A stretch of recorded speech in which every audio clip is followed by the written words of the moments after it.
Who's going to win in an 80% of max rep off? Someone with a high aerobic capacity and a moderately developed strength base, or someone with a good strength base and no developed aerobic capacity? Well, based on what we know and using a little of our intuition, we would probably predict that the person with both systems developed to the largest extent would probably win. In this case, it's going to be the person with the higher aerobic capacity and the moderately developed strength base. Okay. Who can do the most repetitions with a submaximal weight is more about metabolic capacity than it is about absolute strength. Well, let's look at the aims and the hypothesis of this particular study. If you're already on board with the line of thinking that we just elaborated, you can probably pretty much skip the rest of this video, since that's about the only thing that we're going to be able to use this paper to support, is that idea. We can't really do anything related to their aim and hypothesis as we see over here. Excuse me, over there. The aim of the study was to evaluate the performance, maximum number of repetitions, as well as neuromuscular activity, EMG activity, in the strength task, basically doing a squat.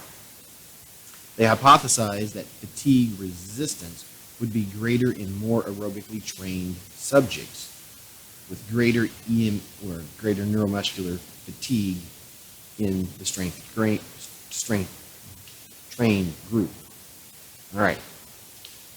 Now, in respect to these numbers over here, not numbers, these acronyms, MF and RMS, RMS is the signal amplitude, how big the waveforms are on an EMG. MF is the median frequency. It's basically how often the waveform occurs, and basically it's the spread of the waveforms along the axis. Okay, so let's do a simple statement of what they aim to do. They simply aim to prove that endurance-trained people would not tire as quickly as strength-trained people when lifting weights. And they also wanted to show that EMG patterns would be different between aerobic trainees and lifters as they stepped into fatigue. What they really intended to do with this information isn't really known since it wasn't clearly articulated in the paper. But it's here at the beginning of the paper that we have a fairly large problem in concept and design. And that problem begins with their subjects. They actually had 3 groups of subjects in this particular paper, but we're only going to focus on 2 of those because only 2 of these groups would have actually addressed their aim and hypothesis.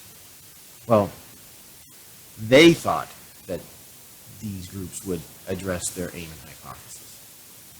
For the aerobic group, going back to their hypothesis, the aerobically trained group, which should be individuals who do only that, aerobically train. For those individuals, they included 8 middle distance runners. Middle distance runners. Middle distance means 800 and 1500 meter events in track and field. Okay? Now, those types of training result in quite different phenotypes. They look different because of the way they train. Middle distance runners, this person to the left, this is world level middle distance runner. Note the muscularity, muscle mass, okay? And if we look at the aerobic athlete represented by a marathoner, world level again, you notice that phenotype, the way they look is different. And that's a result of a different way of training. The middle distance runner has to train for the longest sprint 800 meters, and the shortest endurance event. So they do lots and lots of intervals, lots and lots of sprints, where endurance marathoners don't do nearly as many, if at all. So we have subjects, middle distance runners, who are not pure long distance or aerobic subjects. Okay. Now, if you look further into their description of the aerobic subjects, middle distance runners, you're going to note that they had an approximate 37-minute best time for a 10K. This was touted by the authors to demonstrate the aerobic quality of the trainees or the subjects. That 37 minutes is roughly equivalent to the world record in the 10K for 70-year-olds, and the lowest finisher at this year's U.S. Nationals in the 10K was 7 minutes faster than these subjects.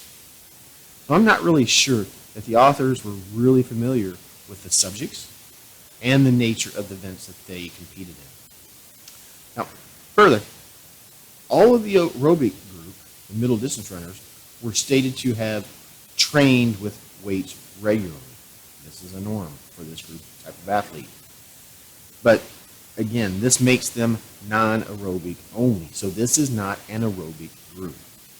So unfortunately for the aims and hypothesis of this particular project, this subject selection renders the methods that they used unable to provide relevant data to either confirm or to refute the stated hypothesis.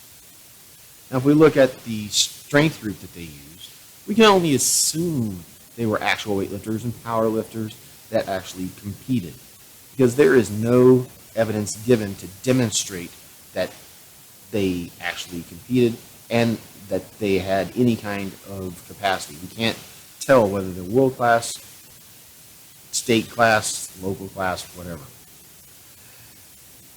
All we are told is that they trained with weights, meaning that they didn't do aerobic training.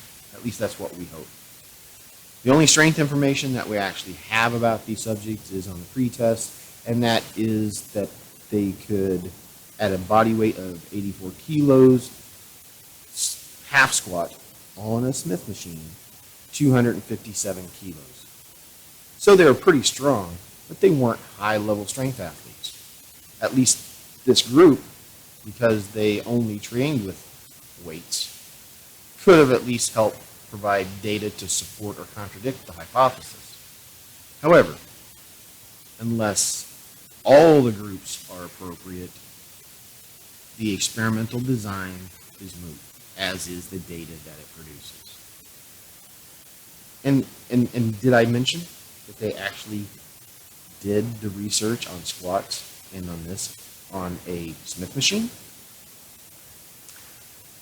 Yeah, Smith machine. Lots of squats, or should I say pseudo-squat studies, are done on Smith machines. The logic is that the Smith machine eliminates horizontal displacement of the bar along its bar path, which makes it easier to calculate total work, right? And exercise scientists also think that doing half squats is safer than doing full range of motion squats. They're not. Well, what this particular thing does, having a Smith machine as part of your method, or actually as part of your training, is it takes out the motor coordination aspect of the exercise.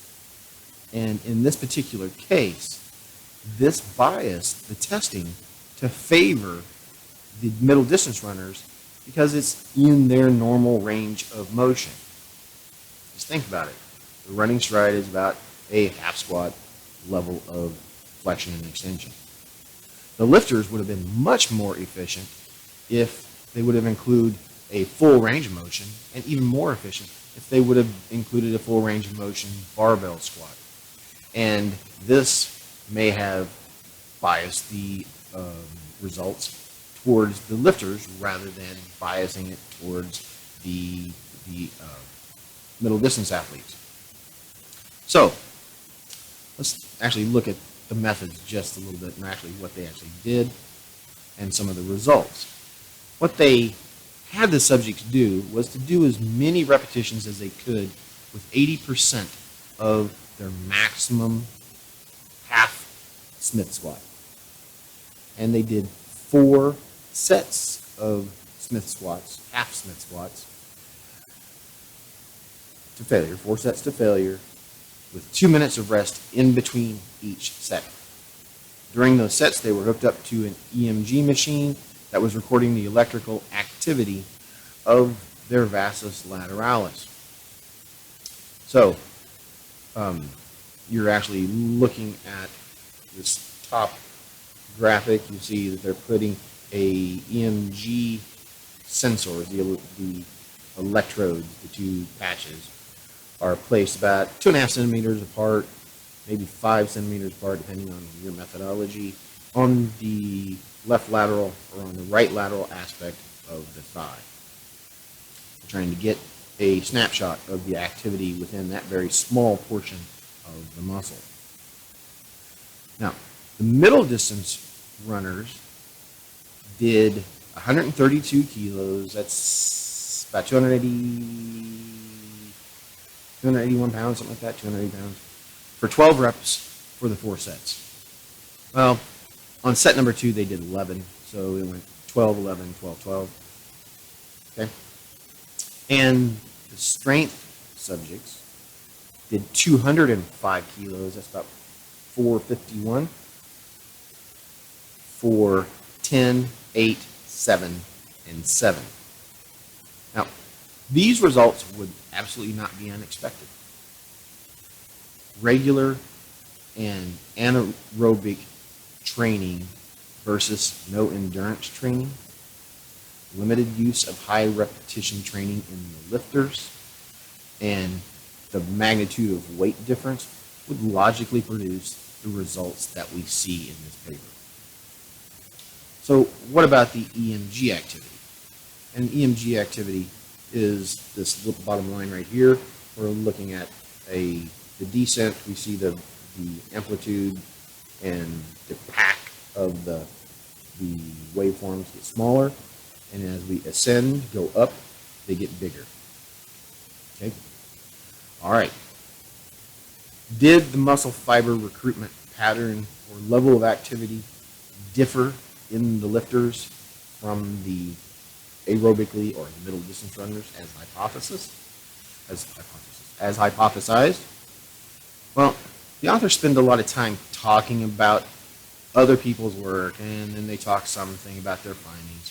But when they actually acknowledge what they actually found, they say specifically, in quote, no difference was observed for the neuromuscular response.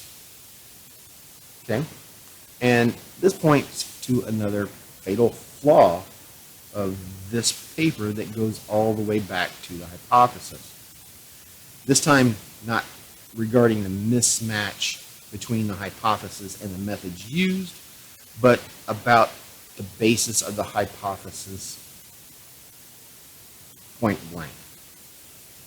If the subjects are using the same relative load, in this case 80% of what they could do, and they use the same motor pattern, the half squat on a Smith machine, and they move through the same range of motion, and they were all fatiguing to a point of failure during data collection, why would we expect a difference in EMG output?